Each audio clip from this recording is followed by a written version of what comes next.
What is going on with Group A, man? What's going on? What's going on? Yesterday, we had a 0-0 draw between Inter Miami and Al Ahly, team from Egypt. And I must say, Al Ahly looked really good. Inter Miami, they played themselves in the match and they finished the game very strongly. And we could say the same for the two teams today. Palmeiras versus Porto. And it was a good game. It was, I don't want to say this, but it was another entertaining, end-to-end, 0-0 draw. No goals. Previous two games, we had 14 goals. You see, with those two teams in Bayern Munich and Atletico Madrid winning, scoring 10 and 4 respectively without reply. And now we have another 0-0 game. So all teams in Group A level on 1 point apiece, haven't scored any goals, and I think this is how we're gonna. I think this is what we're gonna see in Group A, because Al Ahly looks good. So when you have Al Ahly versus Palmeiras or Inter versus Porto, we might see similar. You see what I mean?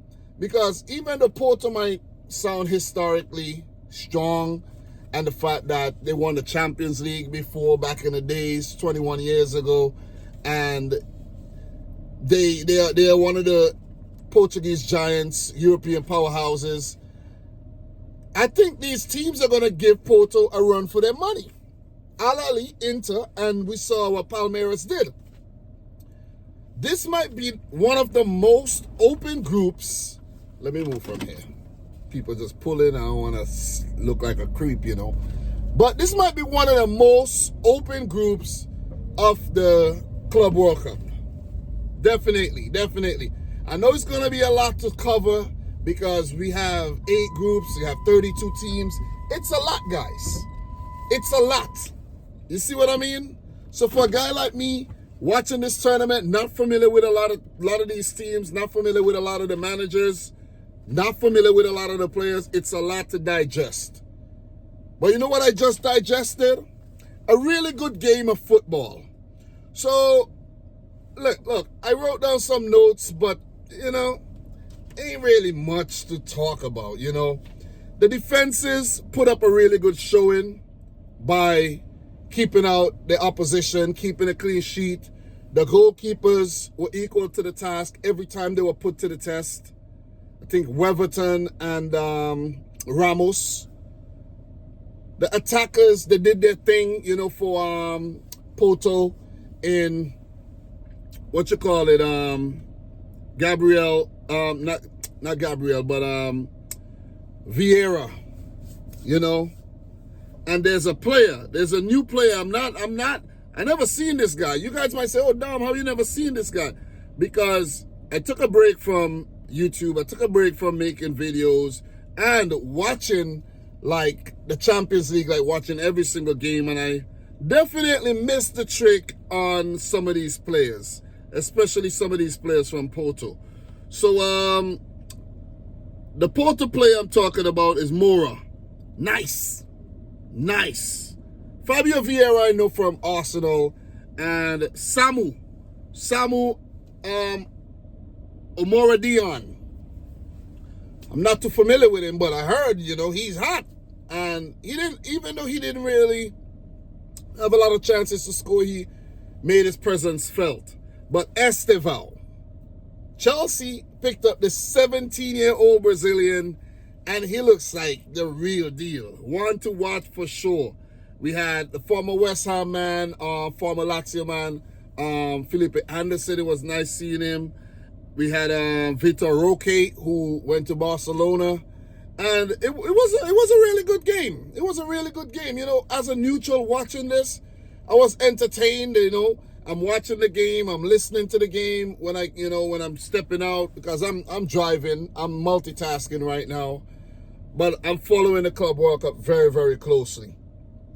I think the Porto manager, Anselmi, he would be happy that they walk away with 1 point so that they could kind of catch their breath, gather their composure and come again. You see what I mean?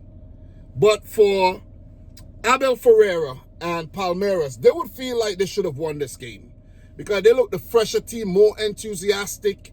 11 games into their season, they look fresher, more energetic. Whilst for Porto, they're coming out of a long season in the Portuguese league where they placed third. Didn't even do well. And then you have to shake that off and play in a World Cup. You see, high intensity tournament is going to be really, really hard. And that's what we saw out there today. That's what we saw. But the game played at the MetLife Stadium in Jersey. The fans came out in their numbers. This is what we're going to see. We're going to see a lot of fans at these games where the Brazilian teams are involved, because there's a large Brazilian diaspora in America. So we're going to see a lot of, Brazilians. We might see ICE coming out, messing with the football fans as well. I did read something about that. So fans out there, be careful of ICE. If you know you're illegal, just duck, you know what I'm saying? But full stadium. The Rose Bowl, the previous game, packed up as well. I like what I'm seeing. There were reports that the stadiums are going to be empty. Maybe they're going to be scanty for some games. We see that every time.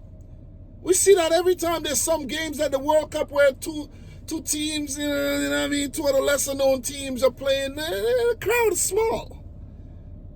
But the Palmeiras fans come out in their numbers. Porto fans out in their numbers. And we had a good game of football, a good exhibition match, 1 point apiece. Don't really have much more to say about this game. But, I think both teams put up a good showing, and it's a fair result, deserving of a point apiece. You see what I mean? So for Porto, their next game, I think it's more of the same. They play Inter Miami. They have the Messi threat to deal with. They have the Suarez threat to deal with. You see what I mean? I know Suarez might not be the same as he was maybe 8-9 years ago when he was ripping it up. But, he still could do his thing. But Messi, oh man. Messi is pretty much the same, if you ask me.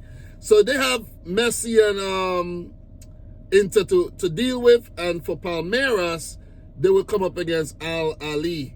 A team that, you can't take very lightly. And as someone said in the comments, that's like the Egyptian national team with a couple other players sprinkled in. So it's going to be a great game. Just to finish things off for this match, Palmeiras, 17 shots at goal. Porto really held on at the end by the skin of their teeth. They look tired, but you got to give them props. They held on. 5 shots on target for Palmeiras, so they need to be a bit more clinical.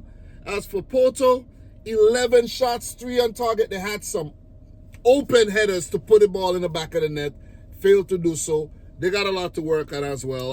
Palmeiras, they dominated possession with 56%, 44% for Porto. So, even game of football. Porto had their periods of the game where they dominated, control the tempo, and the same for Palmeiras. But guys, I'm your boy Dom, not going to be too long-winded.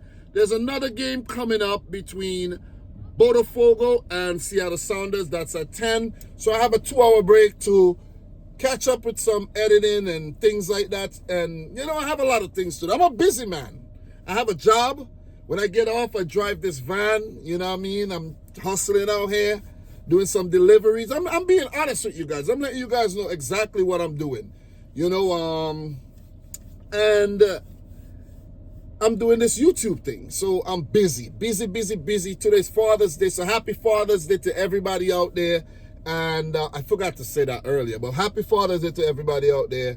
And I'm just enjoying life, man. I'm just filling up my hours, my days with activities. Because, guys, life is short. Enjoy it to the fullest and make the best of it, okay? I don't mean to be all philosophical, but I want you to feel. I want you to feel me, okay? Pause, but I want you to feel me. But, guys, thanks a lot for watching yet another video. This is my 4th match, the 3rd one today, talking about the Club World Cup. I want to talk about every game, but it's going to be hard because I'm going to be tired later. I got to get up at 4 o'clock in the morning to go to work. So I don't know if I could cover the Botafogo Seattle Sounders game, but who knows, man. Maybe I'll watch highlights. Maybe I'll rewatch it in the morning and do something when I get off work or something like that. But I want to talk about every game. This is what I do every time a World Cup comes around. You know, and I mean like the FIFA World Cup, not the Club World Cup. But now the Club World Cup is here. I'm hyped, man. I'm hyped. You see what I mean? But guys, thanks a lot for watching yet another one. Like the video if you haven't yet done so. Subscribe if you're new. And until next time, peace out. Rich Squad. Peace. We talk soon.